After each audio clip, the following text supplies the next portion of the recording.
I pray that your name will be glorified far and wide through this. That's the main thing as well, Daddy, that your name be glorified and that your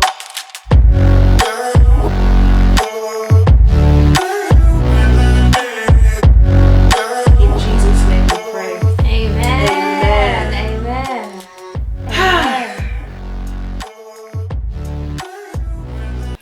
Hi guys. So welcome back to this episode. Let's start, I guess, talking about our thoughts on masculinity and femininity, because I think some of our thoughts on that are counterculture. But Really? yeah. Let me hear. So I feel like we have quite traditional, what would be seen as traditional perspectives on masculinity and femininity to a degree. You and I. Yeah. In comparison to society, I think there are differences between us, but generally, I feel like we have quite traditional views on femininity. Not necessarily that women should just be by the sink. Do you know what I mean? Not from that perspective. Yeah, no. But I think we're probably less on this kind of feminism tip and all of that. But we're not going to go into all of that on this episode. I guess my point here is to say that actually our views on masculinity as well, I feel like masculinity is positive. We love masculine men. We love them taking leadership roles.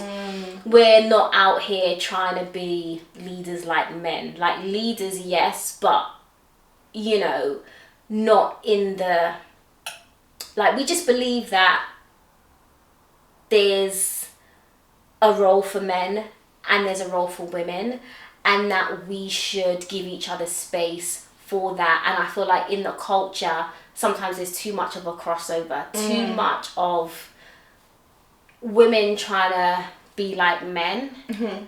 And yeah, That's interesting. You were sitting here saying we are thinking, oh boy, I judge. Your friends got your back. Yeah, girl. No. yeah. No, it was a part where you said about like traditional roles. Yeah. But it makes me think about you and your husband, and I don't think your roles are traditional. That's true, but that's interesting. Actually. That's why I was like, that is actually interesting that you say that, because I feel like I have this image of myself as being really submissive, and my husband's like, no. He's like, what wife are you talking about? Who? Where? Because it's not. When? What? Who? Yeah, and in my head I'm like this really submitted wife out here, but she's not rebellious, guys. That's not that, but it's very interesting. But I'm still very much like, I've always had my own career. I've always had my own path. I've always, as much as I want us to build together, it's always been important for me to have my own thing and have the freedom to do my own thing. Like, I couldn't be with a jealous man. Not because I'm out here in these streets doing anything, but do you know what I mean? Yeah. 100%. So that's why I was like, yeah, it's true. Yeah. So I guess It's it's like if we could do that. Yeah. But traditional roles or no? I think yes, because I think I've become more traditional over time. I think if we speak about the journey, I think I did used to be like, gotta have my own money, gotta have rainy day fund, just doing as much as my husband. Like, I remember when we had my son, and my husband ideally wanted me to stay home at least for a bit, and I was like, no, like, just no, like, we're not, right? Tree said. Whereas 20 years down the line, my perspective is very different. I definitely would have stayed home. I definitely would have accommodated these feelings. I definitely do aspire to be more submitted, right? No, and the thing, as you were saying about roles and stuff, you know, I'm like all wordy and stuff like that. I think that we look at things as roles, but I often think the roles are actually things that you do, and I don't think that's the right way to look at it. Right, wrong per se. I think it's who you are on the inside. You see what I'm saying? So for me, I'm like, okay, And that's why I wasn't necessarily about the traditional roles per se. I think it's about, as a woman, there's a level of, and I go from here because when you hear the word submissive, also that was buzzing in my ears. I was thinking, I wonder how many women are watching like, miss me with the submissive stuff. Yeah. But I think because there's a saying about the woman being the neck. Is that biblical? I can't remember. But there's at least a saying about the woman being the neck and the man being the head. Yeah. And a head cannot turn without the neck. And it's actually the neck that gives the motion of movement. Yeah, it's good. Do you know what I mean? Even though it's below submitting X, Y, Z. And I think something that's lost in translation sometimes with submission is the power that actually comes with submission. Yeah. And the smarts and the different things that come with submission. And funny enough, it was a man that actually taught me about that. It was a man, and it's funny actually, I suppose he was about 22 at the time. I don't know if I'd call that a man these days, but a young man. And he had said to me, Laurel, you don't understand the power that you have as a woman. Yeah. And I think that's why I say I aspire to be more submitted, because I know in those moments where I am desiring to really accommodate my husband, I am like, you know what, let me hear you out, let me listen, let me just flow with you. Like, there's nothing that he won't, his flow is different. Yeah.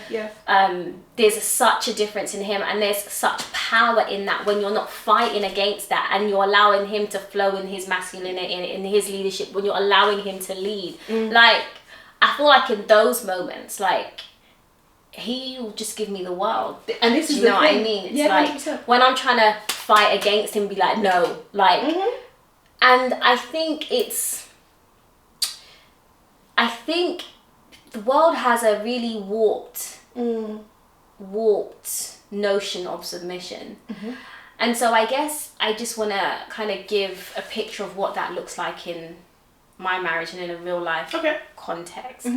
So I feel like like I said in the last episode, my husband and I have known each other since we were young, probably 11 years old. And so we were always very academic. I've always been driven, ambitious, entrepreneurial. And so he loves those things about me. And so when I talk about submission, he's not squashing anything.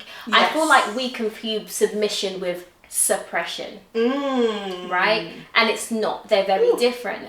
And so I think when I say submitted, it's allowing him to lead. It's not always coming against with his plan, with my plan. It's being more cooperative. It's being more understanding. It's being like, it's allowing him to protect me, right?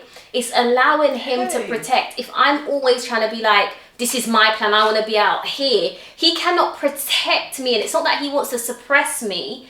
He just wants me to get to that goal in a way that is in agreement with in the way with the unit, right? And I think that's something in my house. He has always been more unit and more family minded. Always been about, okay, what's best? Okay, you want to go out to work, you want to do this, but what is best for our family?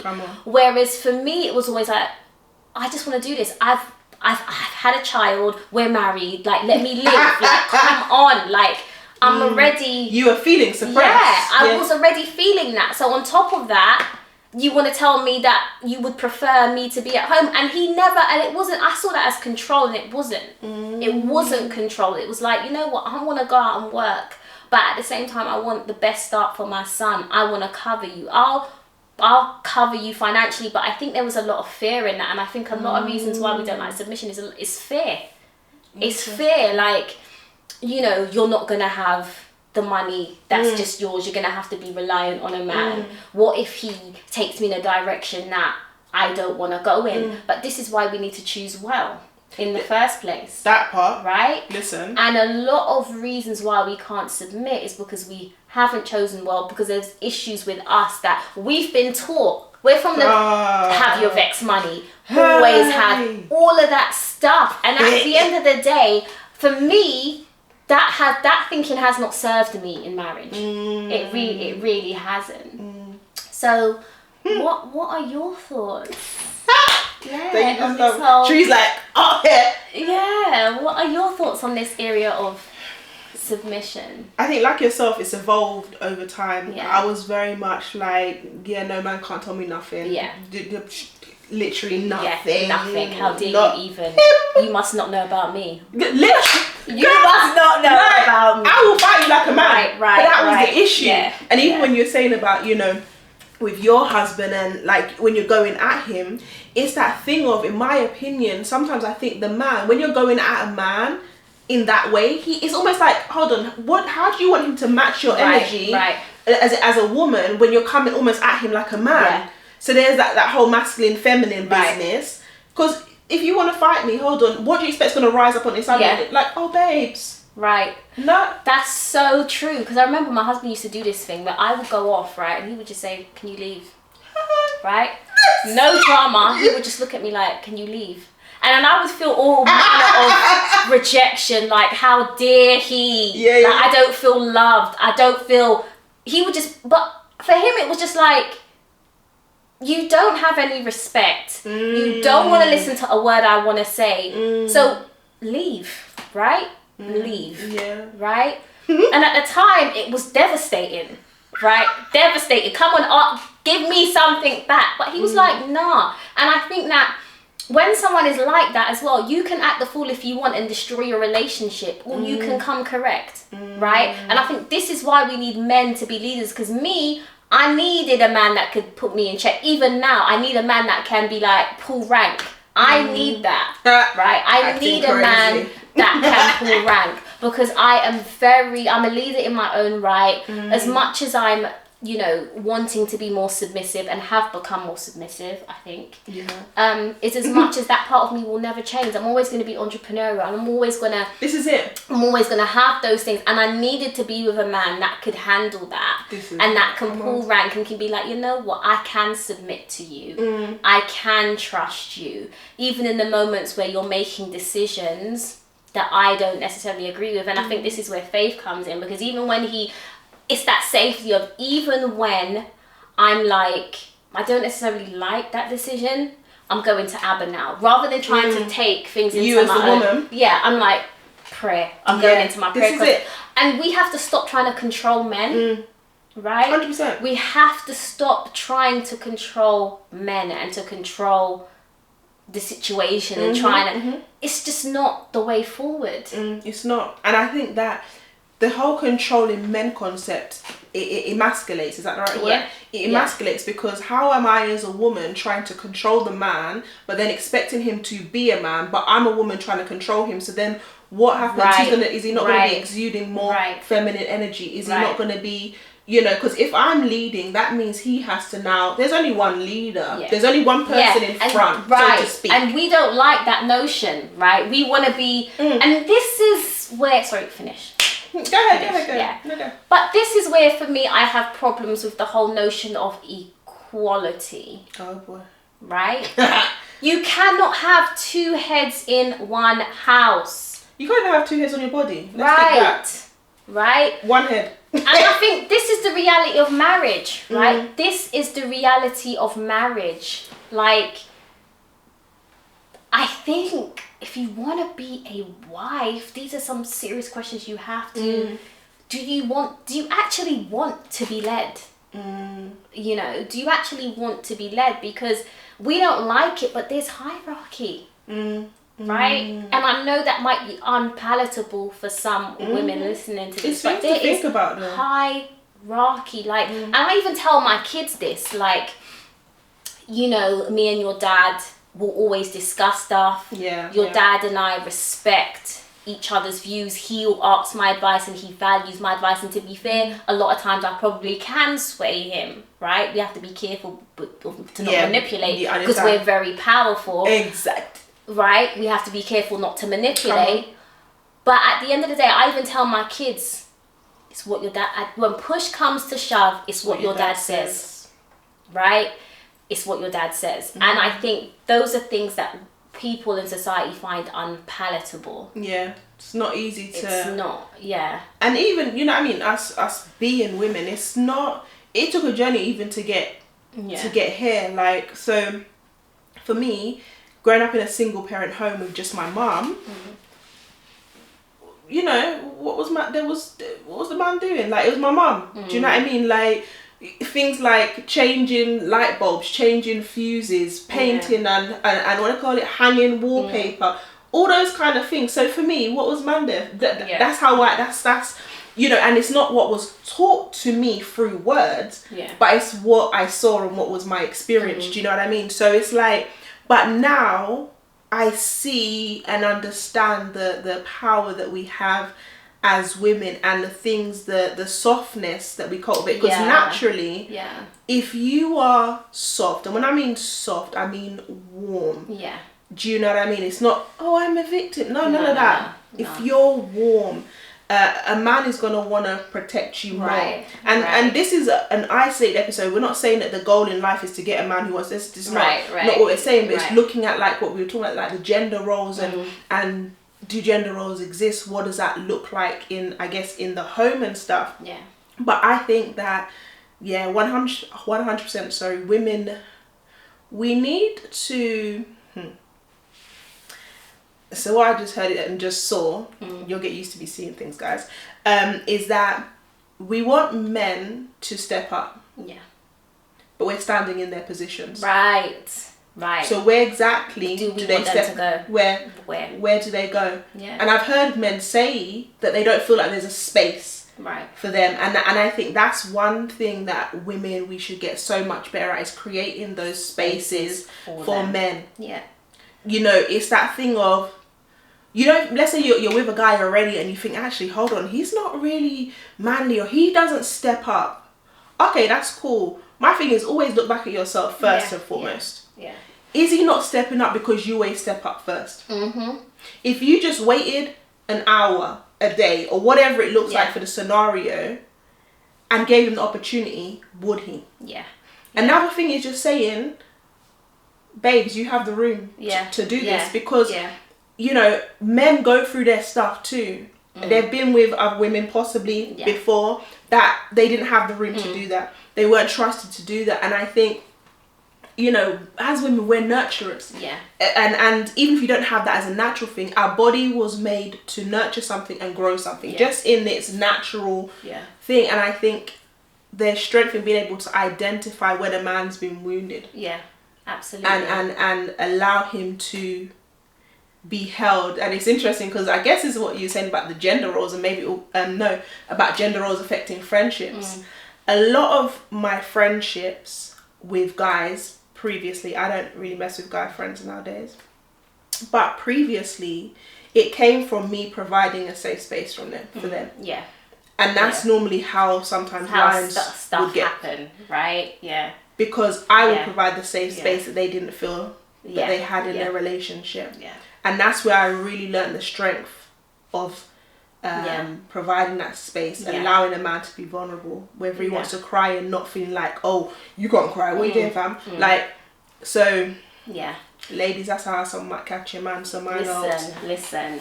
And I think you said something about being soft, and I think being strong and soft are not mutually exclusive. No, they're not. 100%. And I think that too often we acquaint softness with weakness, and it isn't.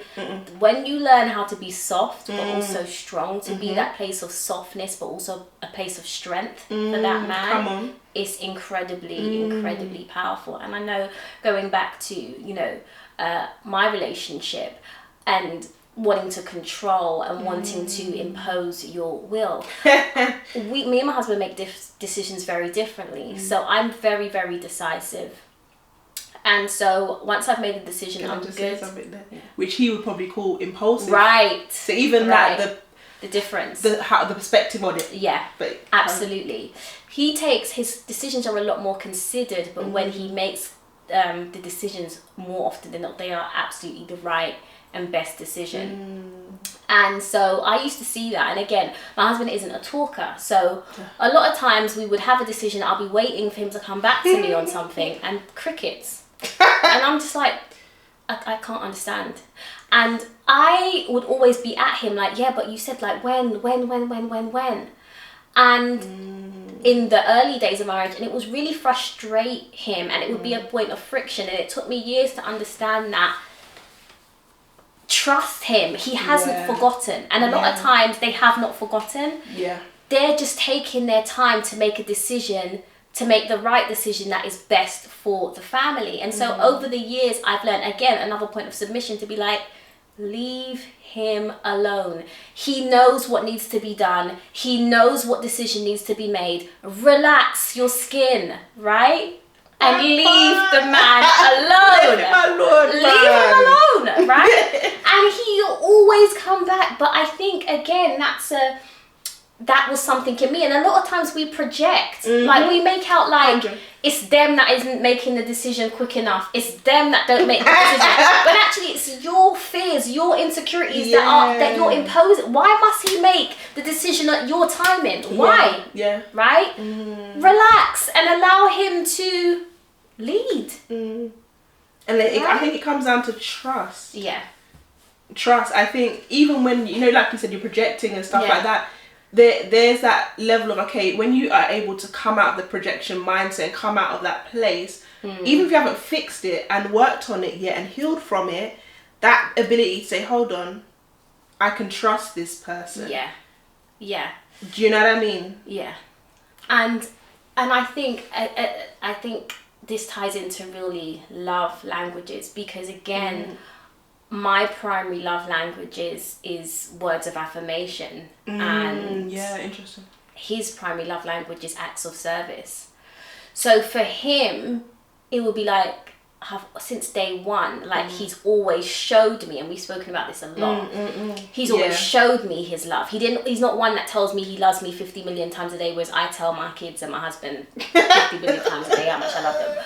But that's not him. That means nothing to him. So he's so consistent, right? And so his thing would be like, I've shown you all these years. I may not tell you all the time. I may not come back to you quickly, but surely there's enough evidence. But I'm still there looking for you to come back quickly, work on my timing, tell me what I want to hear. Talk. And it's about, as much as it's about accommodating someone else's love language, it's also about understanding the other person's love language and how they're giving you love. And that's one thing I want to say to you guys. A lot of times we watch these videos and they'll be like, if he ain't doing that, if he ain't saying that, if he ain't...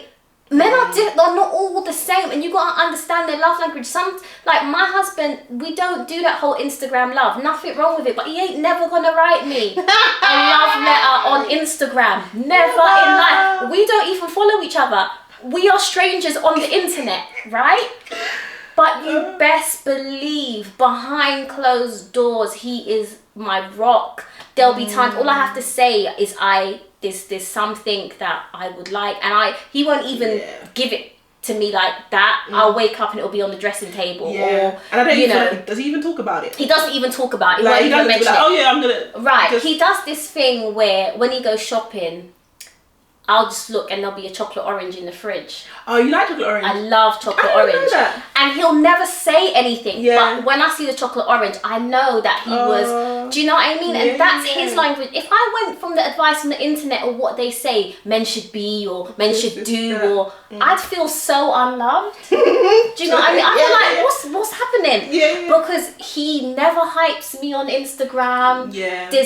You'll never really see pictures of us, or do you know, no one knows. I feel like no one knows I exist unless you know us, but that's because he's private. It's like, you're mine. I don't need to show the whole world. I don't need to.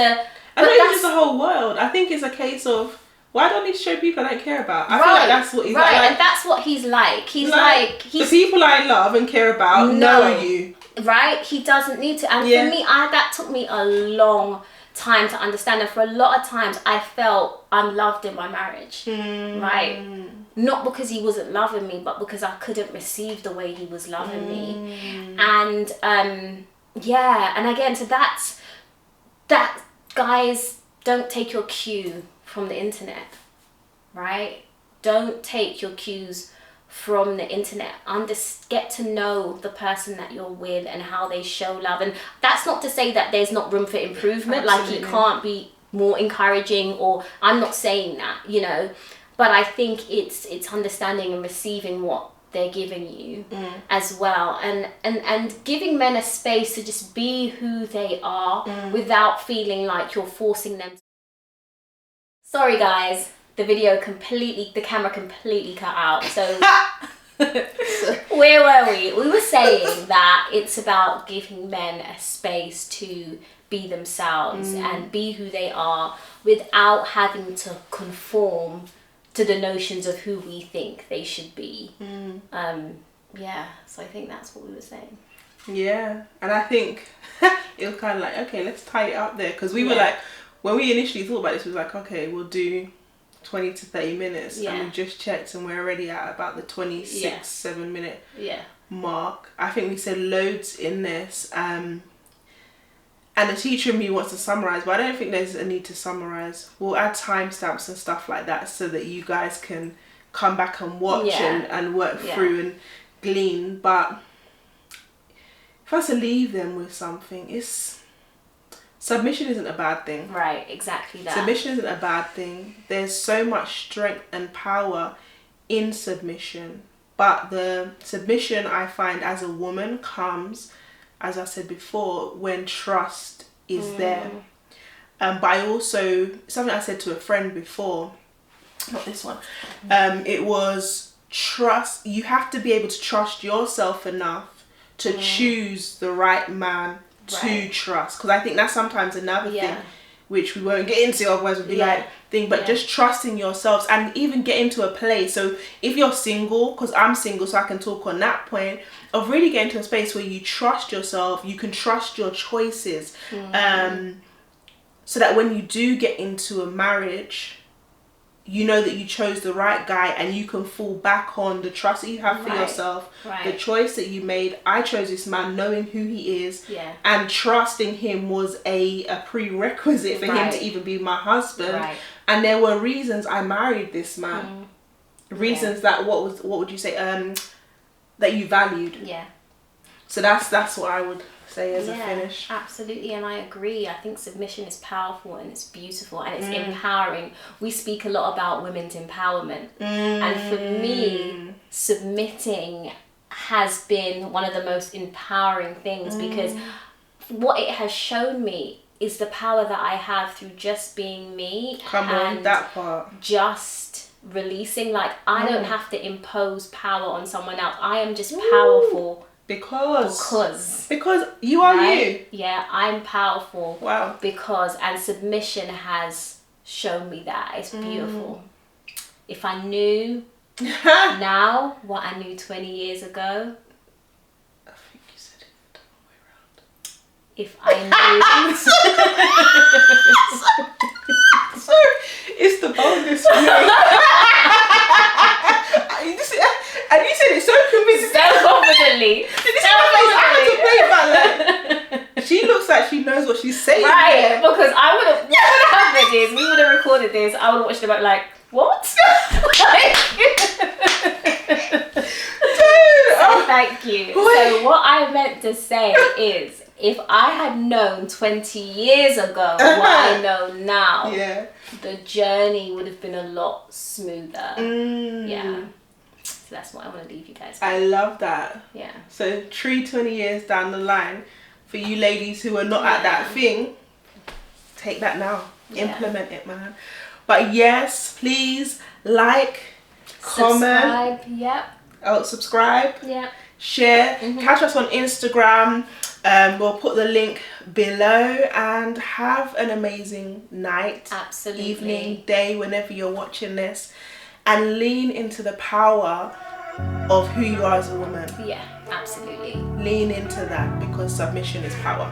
Absolutely. Love you guys. Bye. Your truth is a lie.